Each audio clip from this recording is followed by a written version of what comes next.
ব্যবসায়ীদের দিকে তাকাইলেই বোঝা যায় ব্যবসায়ীদের অবস্থা কতটা ভালো।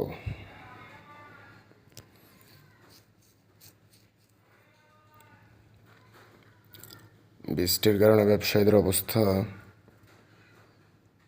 একেবারেই খারাপ। সবাই বসে আছে, বিক্রি বেচা কিনা কোনো কিছুই নেই।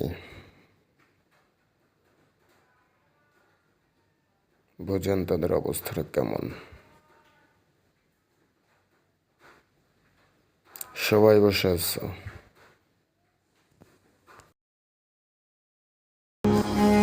নোয়াখালী কোম্পানিগঞ্জ অবস্থা একেবারেই খারাপ।